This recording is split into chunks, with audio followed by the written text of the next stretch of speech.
دعائیں دیں اور پھر آقا کی گود میں دے دیا، اور پھر سب اکٹھے ہوئے جناب علی اکبر کو لے کے چلے ہیں۔ مولا حسین ایک طرف سید سجاد ہیں، بھائی کے چہرے پہ نظر ہے، خوش ہوتے جا رہے ہیں، ایک طرف علی عباس ہیں۔ جناب عباس بالکل اپنے بابا کی شکل تھے، اور جب یہ نکلتے تھے تو لوگ کہتے تھے کہ آؤ عباس باہر آئے ہیں، کتنا حسن ہے عباس کا۔ لیکن آج ایک اور حسین امام سید سجاد کے ساتھ ساتھ دوسرا بھائی بھی ایک حسین بھائی لے کے جا رہے ہیں جو ثانی محمد ہے۔ مسجد کے دروازے تک پہنچے، تمام بنی ہاشم درود پڑھ رہے ہیں۔ درود پڑھتے ہوئے آپ مسجد میں داخل ہوئے اور اس جگہ کھڑے ہوئے جہاں محراب مسجد ہے۔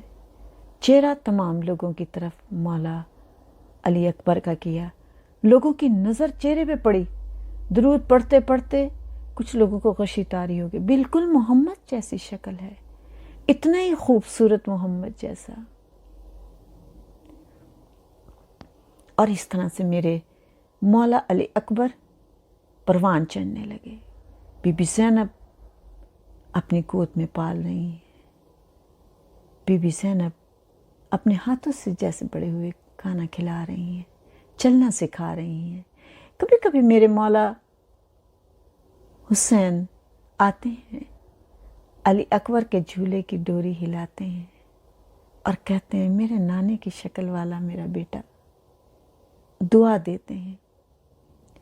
کبھی کبھی جب خیمہ جناب حجرہ جناب ام لیلہ میں ہوتے ہیں تو رات کو جناب حسین کو نیند ہی نہیں آتی، بار بار اٹھ کے دیکھتے ہیں میرا بیٹا سو رہا ہے، پیار کرتے ہیں، پیشانی چومتے ہیں، ہاتھ چومتے ہیں، بالکل میرے نانے کی شکل والا ہے۔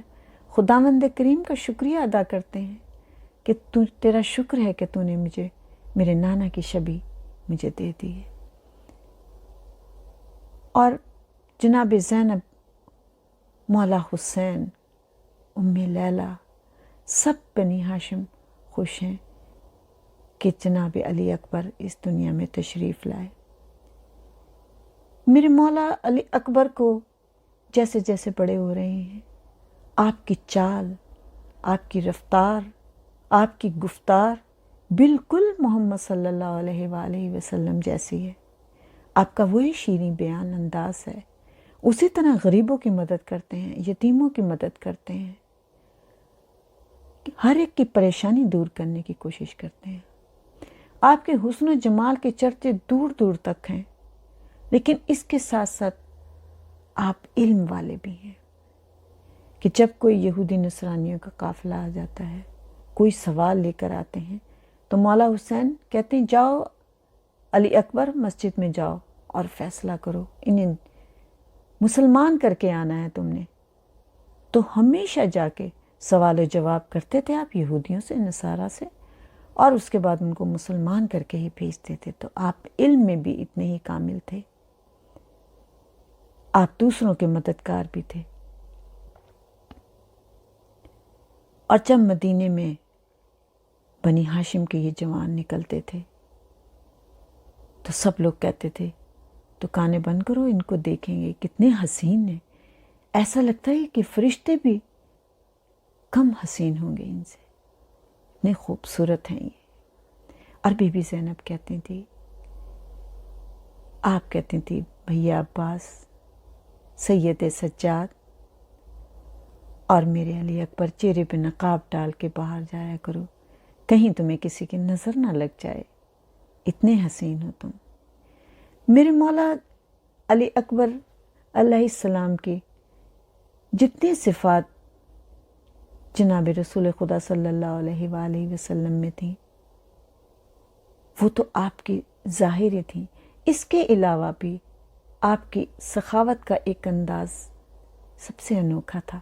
ہم نے یہ سنا ہے کہ دسترخوان امام حسن بہت مشہور ہے۔ میری بی بی فاطمہ نے وصیت کی تھی نا اپنے بیٹے کو کہ بیٹا میں دسترخوان چلاتی ہوں، میں کھانے پکا کے اہل صفہ جو بیٹھے ہوتے ہیں ان کو دیتی ہوں، جو مدینے میں آتا ہے